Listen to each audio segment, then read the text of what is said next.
dia! Começa agora mais um Fórum 11h30, quarta-feira, 6 de novembro. Eu sou Drida Lorenzo. Eu sou Renato Rovai. I'm Renato Rovai. Renato em espanhol, em inglês. Je suis Renato. Em francês. Em árabe, Janabibi Rovai. Janabibi. Ai, gente. Pois é, começamos hoje mais um programa. Estamos aqui de segunda a sexta, às 11h30, para comentar as principais notícias da política. E hoje a gente vai falar sobre o pacote de medidas apresentadas no Congresso por Paulo Guedes e Jair Bolsonaro de reestruturação do Estado, sobre o mega leilão do pré-sal, a resposta de Gregório do Vivier ao editorial da Folha, que defendeu o programa econômico do governo, o pedido de prisão de Dilma Rousseff e as práticas da ditadura que estão voltando no Chile pelo governo Piñera. Vamos falar disso com matéria direto do nosso correspondente lá do Chile, Vitor Farinelli. Jornalismo na veia, para aqueles que falam que veículos como a Fórum não fazem jornalismo. Estamos no Chile há muitos dias já, nem sei, 15 dias, dando matérias 2, 3 vezes por semana, fazendo live, trazendo intelectuais, trazendo donos de jornais para falar sobre isso. E também estamos no Nordeste, exatamente, acompanhando a mancha de óleo, né, que o governo ignorou desde agosto, segundo comprovação hoje, fazendo jornalismo do Datascope. Depois eu vou pôr a matéria aqui para vocês, que investigou qual foi a primeira vez que se viu a mancha, dia 20 de agosto. Jornalismo do Datascope, na Fórum. Pois é, e para quem acha que, né, a gente não faz jornalismo, fazemos sim, como jornalismo, conteúdo de qualidade, jornalismo independente, gratuito, tem custos, a gente tem um Catarse, que eu vou pôr aqui o link no nosso chat, que está aí para quem puder ajudar a gente a divulgar. E lembrando que agora o Fórum 11h30 é só no YouTube, então aqui no canal da Fórum, no YouTube. Então, quem ainda não se inscreveu, ainda não divulgou para os seus amigos, companheiros, parceiros, divulgue o nosso programa para que cada vez mais pessoas assistam, né, Rovai? E antes de chamar aqui os assuntos de hoje, vou dar um giro no nosso chat mais inteligente aqui da internet. Já tem várias pessoas conhecidas aqui, a Naura, o Daniel Miage voltou. Ele já estava desde ontem aqui. Grande Miage, nosso querido moderador, colaborador lá desde Tóquio. Pois é, enquanto lá já é 11h30 da noite, né, Miage? Aqui a gente ainda está começando o dia. Tem Mara de Joinville, Carlos de Macaé. Vamos ver, sem som, Eleara, não, vocês todos, não, acho que é um caso isolado, porque ninguém mais está reclamando. Se alguém tiver sem ouvir, por favor, diga. Favor. Bom dia, Rosa Moreno, Albenice Palmediani, beijos, querida.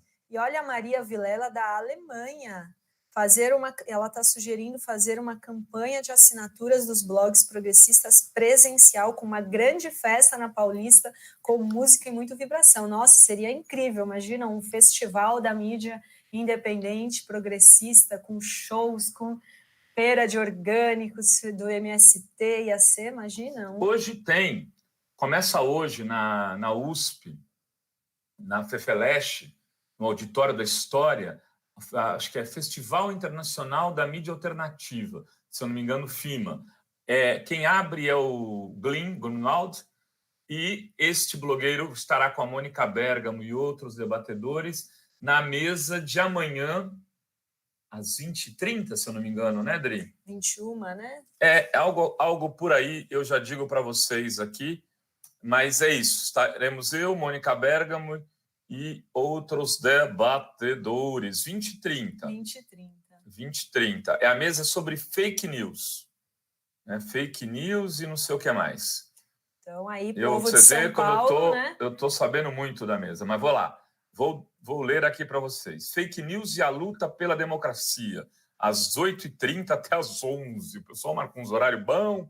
Antônio Carlos Mazeu, Flávia Lefebvre, este blogueiro chamado Renato Rovai, Fernando Cespedes, do Torabit, Mônica Bergamo e a querida Laura Capriglione como mediadora.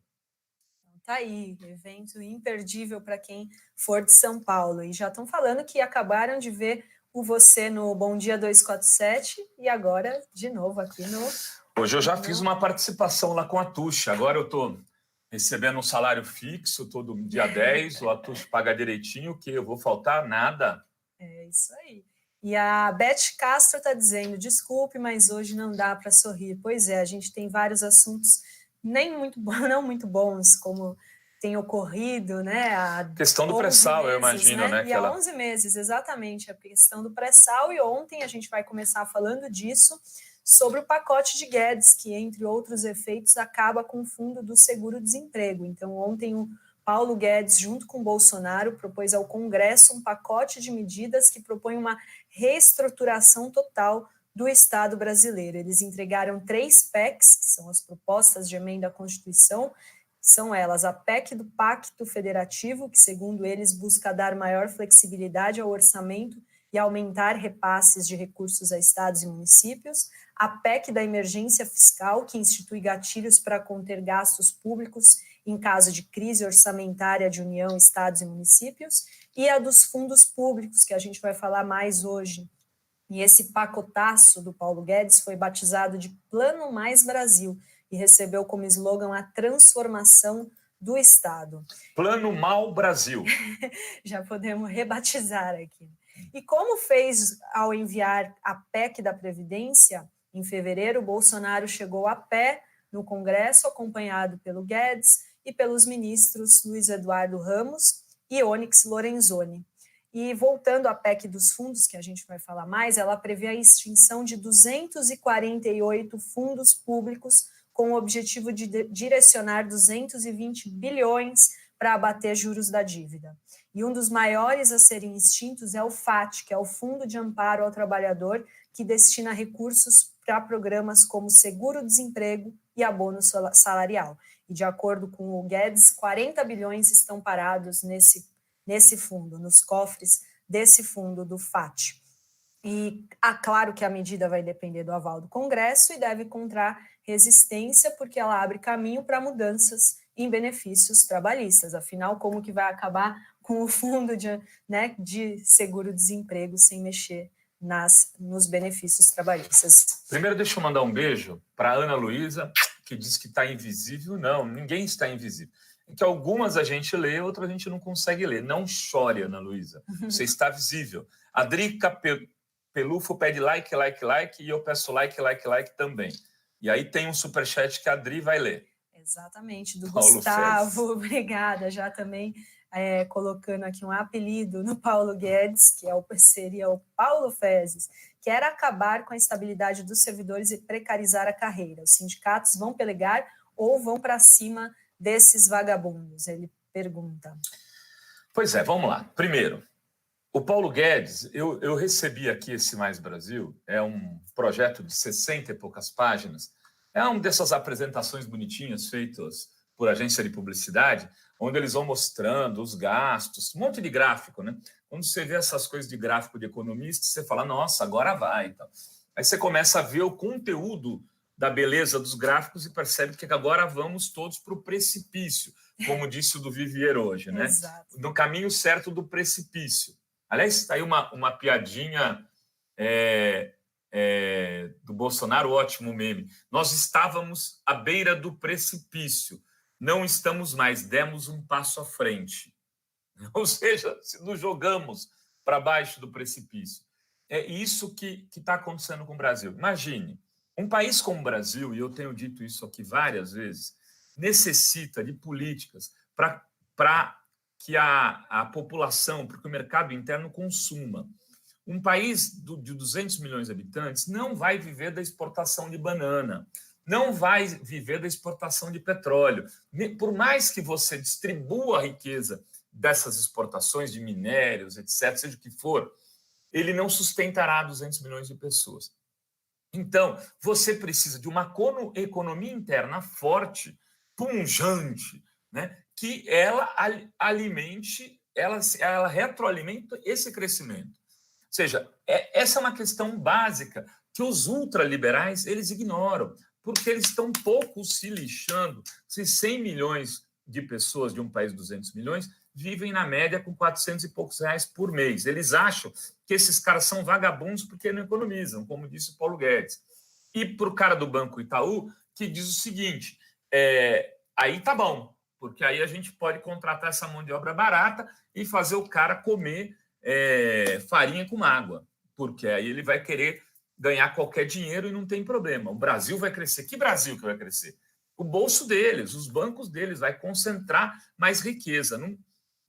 Isso não vai levar o país a sair do seu patamar de pobreza e de miséria. Ao contrário, você estava levantando agora uma matéria que, por ano, desde 2015, 1 milhão de pessoas têm entrado na linha de pobreza extrema, ou seja, de miséria. Depois você lê esses dados, terminando esse meu comentário. A questão do FAT é simples, eles vão acabar com o FAT para acabar com o seguro-desemprego. Por quê, Dri? Por que eles querem acabar com o seguro-desemprego? Porque eles são malvados? Porque eles são malvados? Olha... Não! Vou explicar para vocês por que eles querem acabar com o seguro-desemprego. Eles querem acabar com o seguro-desemprego porque aí o cara fica desempregado, naqueles 6 meses ele não tem tempo nem de escolher se ele vai achar um emprego ou outro. O que aparecer, ele vai pegar. Quanto mais vulnerável ele tiver, mais barato ele fica. Então, mais facilmente ele vai acertar propostas abjetas de contratação. É por isso que eles querem acabar. É um plano econômico acabar com o seguro-desemprego. Não é simplesmente uma malvadeza. Não tem malvadeza nenhuma na lógica desses caras. Tem, sim, uma conta objetiva para exploração máxima de mulheres e homens que vivem nesse país e em outros países que são países subalternos na economia global. Pois é. O Daniel comenta aqui, por que, com tudo de ruim que acontece com o Brasil, não tem um levante popular como em junho de 2013? Só a direita, a classe média que sabe ir protestar? Pois é, segundo alguns analistas, a hora do Brasil vai chegar, né? E a Lu Arroio, respondendo aqui a pergunta do chat, ela lembra que os sindicatos estão destruídos financeiramente graças ao governo.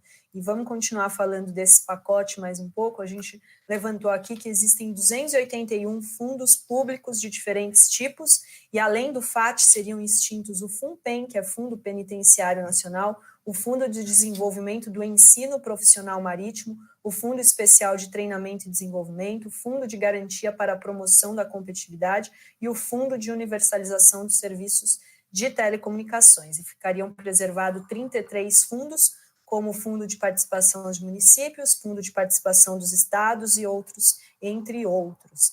E de onde vêm essas verbas desses fundos, Rovai? Os fundos são alimentados por recursos vinculados a um recebimento específico, como tributos, royalties ou receitas de empresas beneficiárias de incentivos fiscais. E o governo ainda vai encaminhar proposições à Câmara, como a PEC da reforma administrativa, que lembraram aqui no chat também, que remodela todo o serviço público, e além de um projeto de lei que traz um novo modelo de privatizações. E a gente também tem aqui uma matéria na Fórum de hoje de manhã, de uma curiosidade, que durante a apresentação desse plano, o Paulo Guedes usou uma pulseira azul com um versículo do livro do Apocalipse.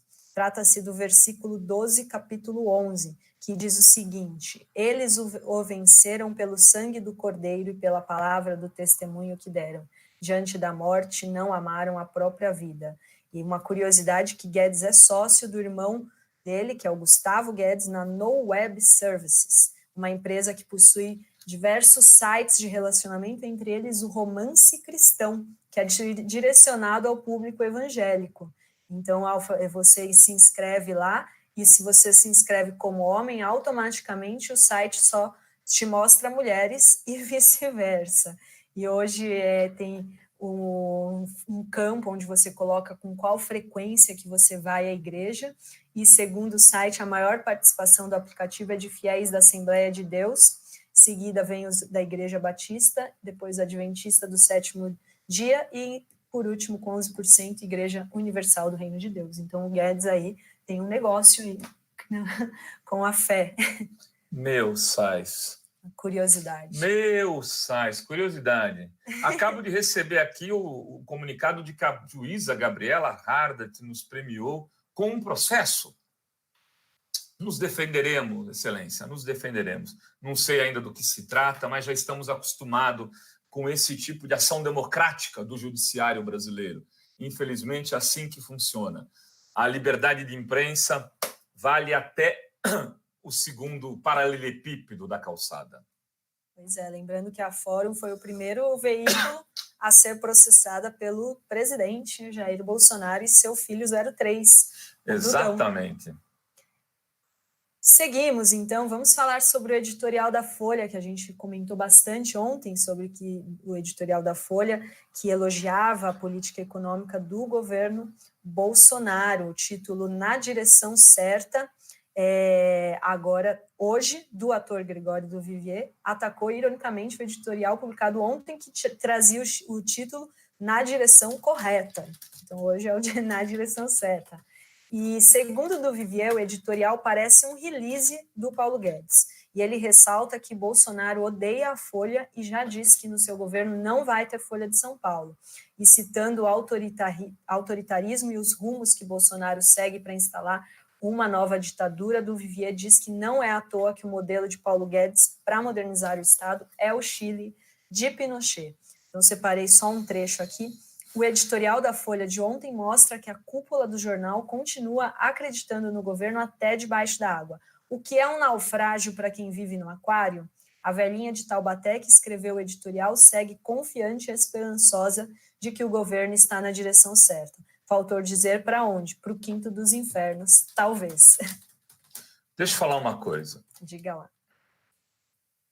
Falar duas coisas. Eu estou aqui acompanhando a história do leilão do pré-sal. Está um fiasco. Parece que só tem chinesa e a Petrobras participando do leilão. Então, há possibilidade de ser um furo na água esse leilão de hoje.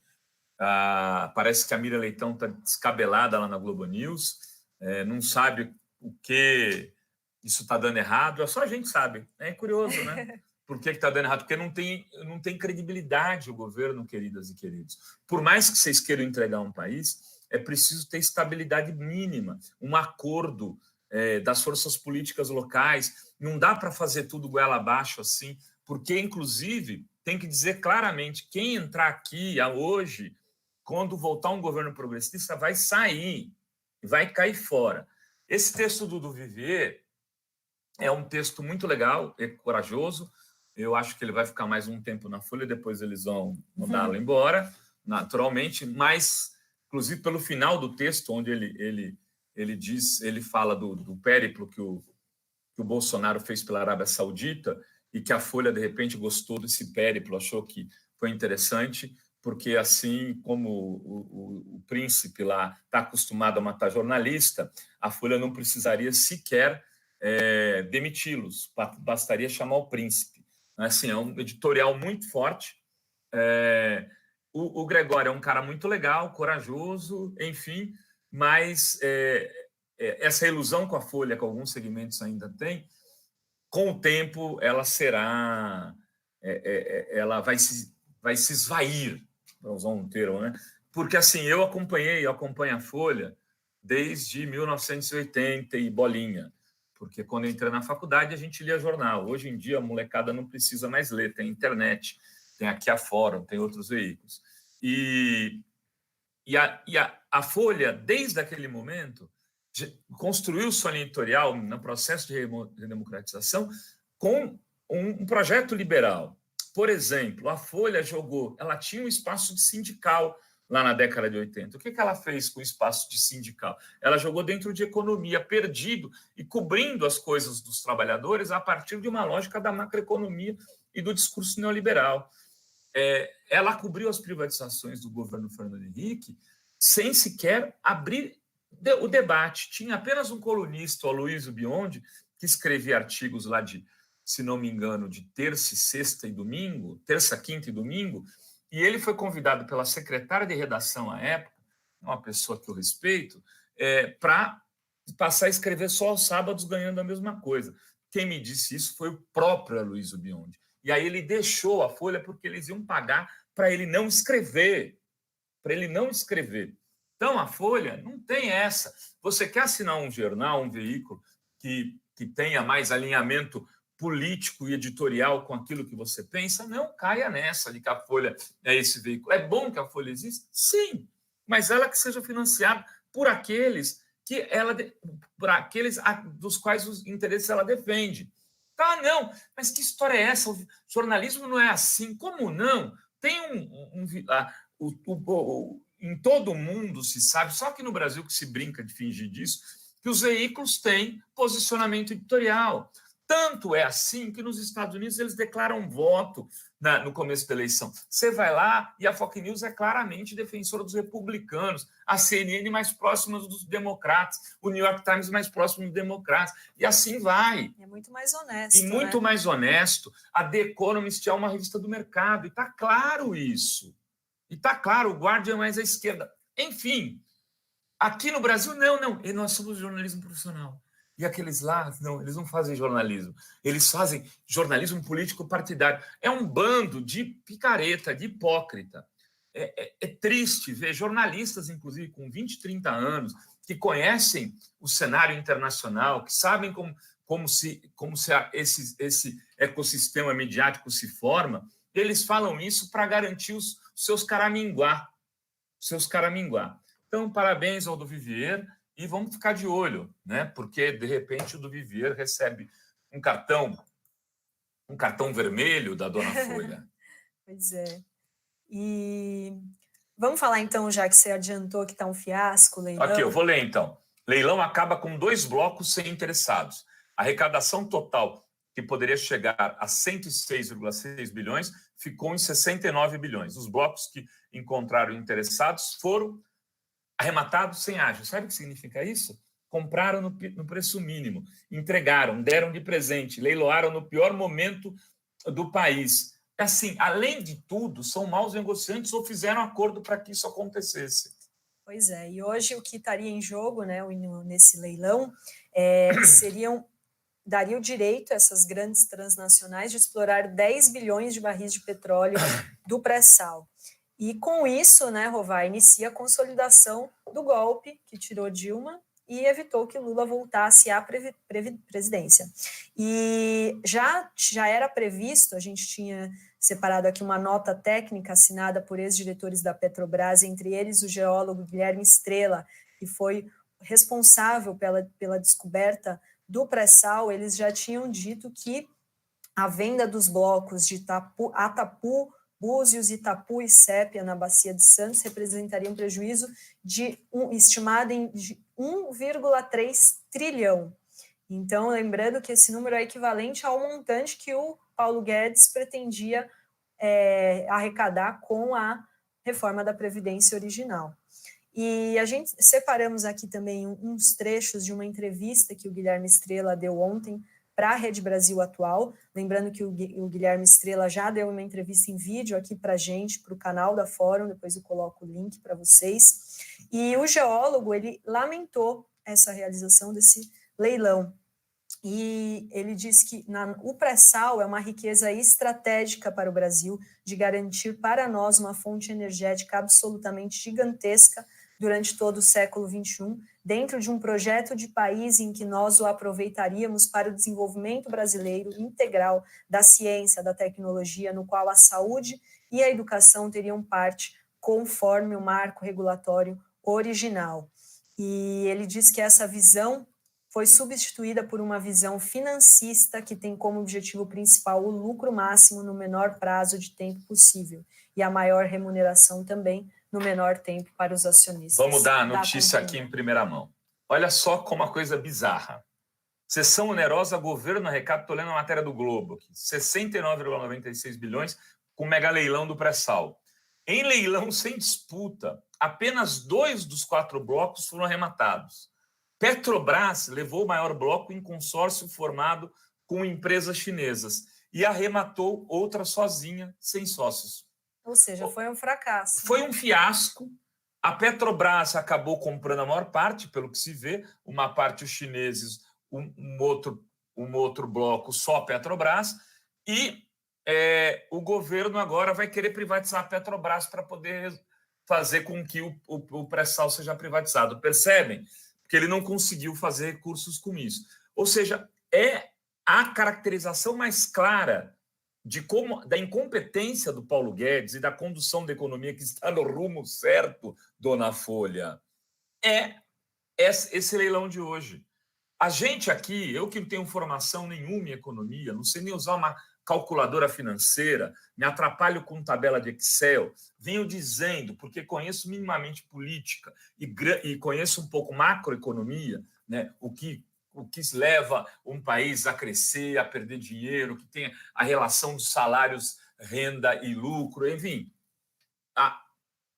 Aquilo que você estrutura, se não precisa fazer conta, às vezes, para dar opinião, eu venho dizendo que o investidor internacional está distante do país, e isso vem sendo mostrado em vários indicadores. A produção industrial, que era prevista para subir 1,2% nesse trimestre de julho, agosto, setembro, subiu 0,3%, um quarto do que era esperado. Então, assim, nós não temos dinheiro entrando. A Bolsa está vivendo uma pequena bolha que rapidamente, a depender do que aconteça, aliás, esse leilão pode levar já a uma queda da Bolsa. Então, assim, o crescimento do país não vai dar 1% esse ano. No começo do ano, diziam que ia dar 2,8%. E falavam que ia dar 4% ano que vem, já reduziram o ano que vem para 2% e vão reduzir de novo, porque não vai dar 1% ano que vem. E esse leilão vem aqui confirmar aquilo que a gente vem dizendo. Vou trazer o Eduardo Moreira, já coloquei na lista aqui do Fórum 21. E o Edson aqui pergunta se foi bom para a Petrobras, e também o Daniel Miage pergunta se um governo progressista assumir a presidência tem como reestatizar essas privatizações, o pré-sal ficar com o Brasil? Eu defendo que um governo progressista só se eleja se for para fazer isso. Não tem papo. Não dá para fazer que nem fizemos com a Vale lá atrás. Falar assim, olha, nós ganhamos, vamos reestatizar sim. Acabou, pronto. Não quer votar no outro. Não é mais simples. Tem que ser. Não, nós vamos reestatizar. Se o amiguinho quer votar no outro, vota. Nós vamos reestatizar. Aliás, o grande debate da próxima eleição tem que ser esse. Vamos trazer a Fatorelli também. Com certeza, tem muita gente aqui para entrevistas. Lembrando que ontem no Fórum 21 teve a entrevista com o constitucionalista Pedro Serrano, e hoje tem a entrevista no Fórum 21 com o Requião. Então, imperdível, tem sido feitas várias entrevistas muito bacanas às 21 horas com William De Luca e com a participação do Rovai, que agora não sai do YouTube, Renato. Não é? E vamos continuar aqui nosso programa de hoje falando do pedido de prisão da Dilma, de ontem. A gente divulgou ontem à noite, né, que a Dilma divulgou uma nota de repúdio ao tomar conhecimento, né, dessa ação da Polícia Federal, que, na verdade, foi deflagrada ontem de manhã para apurar um repasse de 40 milhões para políticos do MDB. E nessa ação foi solicitada a prisão da ex-presidente Dilma e entre outros políticos, como o Renan Calheiro, Jader Barbalho. E a gente revelou ontem uma matéria também na Fórum que esse pedido foi assinado pelo delegado da Polícia Federal, Bernardo Guidali Amaral, que foi o mesmo que, em agosto, concluiu um inquérito enviado ao Supremo Tribunal Federal, que apontava elementos concretos e relevantes, entre aspas, de que o presidente da Câmara, Rodrigo Maia, tinha cometido crimes de corrupção passiva, falsidade ideológica e lavagem de dinheiro. E acusava também o seu pai, o ex-prefeito César Maia, e o processo foi entendido na Câmara como um aviso de Moro a Rodrigo Maia, já que o delegado Bernardo Guidali Amaral é apontado como sendo de extrema confiança do ministro. E na nota da Dilma, ela considerou o pedido de prisão um absurdo diante do fato de não ser ela mesma investigada no inquérito em questão, e autoriza suposições várias, entre elas que se trata de uma oportuna cortina de fumaça, e também revela o esforço inconsequente do ministro da Justiça, Sérgio Moro, no afã de perseguir adversários políticos, sobretudo torna visível e palpável o abuso de autoridade. Rovai, seus comentários sobre esse pedido. O pedido, eu li o pedido, eu li a resposta do Fachin, são 160 e poucas páginas. Claro, fiz uma leitura diagonal, mas li com muita atenção o pedido do delegado. É uma vergonha, como diria aquele comentarista reacionário da TV dos anos 90. Né? É uma vergonha. Ele não elenca sequer um fato para pedir a prisão da Dilma. O que é a história? O PMDB teria sido comprado pela Dilma numa operação que foi seria sido coordenada pelo Mantega com a JBS. Vejam, olha só a inconsistência da ação. A gente tinha o PMDB e o PT aliados desde 2010. O vice da Dilma era o Temer. Aí, eles fizeram uma negociação para que se mantivesse o acordo e a JBS ficou encarregada de dar 40 milhões para os candidatos do PMDB e quem liberou esse dinheiro foi o Guido Mantega. Aí 5 milhões para o Renan Calheiros, não sei quanto para o cara lá do Ceará, mais não sei quanto para o Jader Barbalho, enfim. Bom, ok. Qual prova que tem disso? Não, tem um depoimento lá da JBS falando que tinha essa conta. Então prende a Dilma. Manda prender por quê? Porque ela poderia estar escondendo documentos ainda hoje, daquela compra de 2014. Então, ela poderia vir a destruir esses documentos nos próximos dias, entendeu? Então, aí pediram busca e apreensão na casa dela, na rua Copacabana, lá em Porto Alegre, e prisão temporária de uma ex-presidência da República. Então, assim, o próprio Fachin falou, olha, não tem nada factual, não tem nenhuma prova que nos permita isso. Nenhuma. Qual é o superchat do Edson? Se foi bom negócio para a Petrobras. Edson, perdão, eu não consegui ler aqui exatamente os termos, né? Saiu enquanto a gente está fazendo o programa. O que eu acho é que isso vai reforçar a busca pela privatização da Petrobras. Já que não conseguiu vender, privatiza a Petrobras, que talvez seja o segundo tempo dessa ação, e por isso esses grandes players do petróleo não entraram, porque eles não querem um pedaço do pré-sal, eles querem a Petrobras. É possível que esse seja o caminho adotado. Em resumo, voltando ao raciocínio anterior, eu falava sobre o pedido de prisão da Dilma. O pedido de prisão da Dilma. Esse pedido de prisão não fica em pé, é bizarro, é ridículo. Esse delegado teria que ser destituído do cargo. Se tivesse um mínimo, porque assim, não pode alguém fazer um pedido desse. Esse cara está fazendo jogo político, está usando o cargo dele a serviço, provavelmente do ministro Sérgio Moro, para promover uma perseguição política. Não só a Dilma, aliás, ao Renan Calheiros também. Pouco se falou, mas foi feito pedido de prisão ao Renan, que é senador. Ele pedia investigação e ação nos gabinetes de ministros, do caso do TCU, Vital do Rego, de senadores, deputados, todos que tivessem envolvido. Ou seja, dane-se se eles têm fora privilegiado ou não. Estou lhe pedindo busca e apreensão nos gabinetes dele, sem apresentar uma prova sequer de que aqueles 40 milhões, de verdade, haviam sido encaminhados a qualquer um desses políticos. Pois é, vamos falar de América Latina agora. A gente tem uma notícia do nosso correspondente, o Vitor Farinelli, que está cobrindo as manifestações que estão ocorrendo no Chile. E uma matéria que ele mandou hoje de manhã diz que o Piñera retoma práticas da ditadura do Pinochet. E aconteceu na cidade de Copiapó, que é a capital da região do Atacama, no norte do Chile. As pessoas estavam caminhando pacificamente pela calçada no final de uma marcha contra o governo, quando 2 veículos apareceram em alta velocidade e investiram contra eles que estavam passando. Como os manifestantes começaram a correr e gritar desesperadamente, até que um outro veículo cinza veio atrás, estacionou na esquina do outro lado, e de dentro dos carros saíram vários homens de calça jeans, jaqueta militar e capacete, e começaram a perseguir as pessoas, levando para dentro dos carros. E foi uma ação rápida, cujo vídeo viralizou, e mostrando que não pediram documento, não foi uma abordagem protocolar, essas pessoas foram simplesmente capturadas como em um sequestro.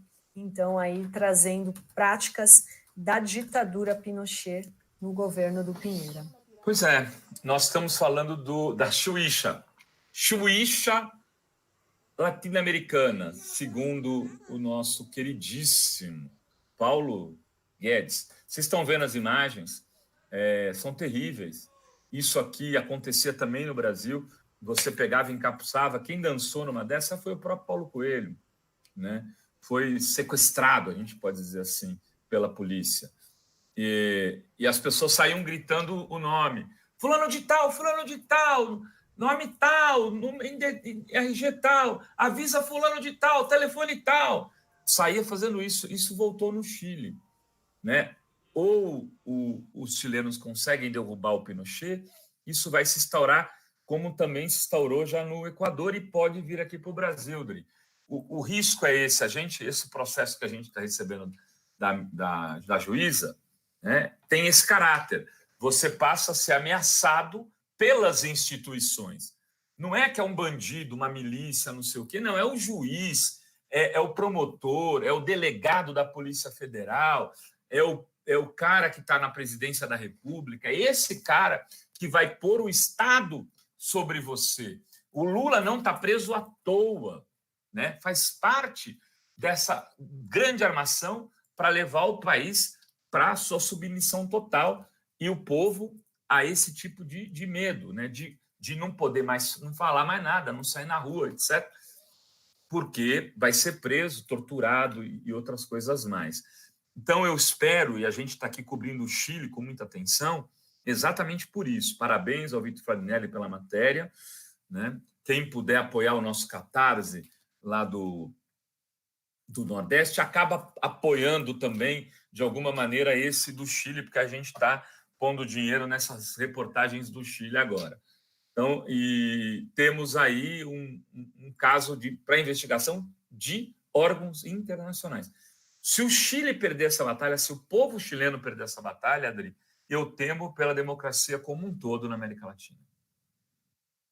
Tá certo. E lembrando que o Bolsonaro, né, Eduardo Bolsonaro e o próprio presidente já falaram que se houver protestos como no Chile, eles vão também cometer vários atentados aí aos direitos humanos e já, né, com repressão. E falando ainda de América Latina, a gente tem uma notícia aqui que quem vai na posse do Alberto Fernandes e da Cristina Fernandes, que é presidente e vice-presidente eleitos na Argentina, não será o Bolsonaro. Segundo o jornal Clarim, quem vai representar o Brasil será o general Hamilton Mourão. E a posse acontece no dia 10 de dezembro, e o Jair Bolsonaro confirmou a ausência já dias depois de sair o resultado da eleição na Argentina, na ocasião quando ele afirmou que a Argentina escolheu mal e que não iria cumprimentar Fernandes. Então aí tem esta notícia da ausência do Bolsonaro, e temos um superchat do Instituto Saúde e Equilíbrio. Toda a nossa solidariedade e força aos nossos irmãos chilenos. Muito bom, muito obrigado aí a todas e todos do Instituto Saúde e Equilíbrio. É isso que precisamos, saúde e Saúde equilíbrio. E equilíbrio. Muito equilíbrio para lidar com as pressões, né, da Gabriela, Excelência Gabriela Harvard. Pois é, tinha alguém aqui já havia comentado que a gente precisa cuidar muito da nossa saúde, do nosso estado para aguentar tudo que está ocorrendo. E com esta notícia, chegamos ao fim de mais um episódio desta série que não tem dia para acabar, do Fórum 11h30. Queridas e queridos, obrigado por tudo. A gente tem Fórum 21 Requião hoje na área. Ele falou que vai chutar o balde. que vai quebrar tudo. Então, Requião, hoje, às 21 horas. É isso, obrigado para todos. E eu estarei aqui também com ele. O Renato agora praticamente um quinta na USP e sexta lá na Unifesp. É isso aí, agradeço a todos que acompanharam hoje conosco, lembrando que quem não se inscreveu no canal, se inscreva, clica no sininho e clica lá, ativar todas as notificações, aí você vai receber os links dos nossos vídeos e fazendo um último merchan, porque afinal de contas, jornalismo independente, gratuito, tem custos. Quem quiser, seja sócio Fórum e fique apoiando aqui o nosso canal e a Fórum. Um beijo a todas e todas.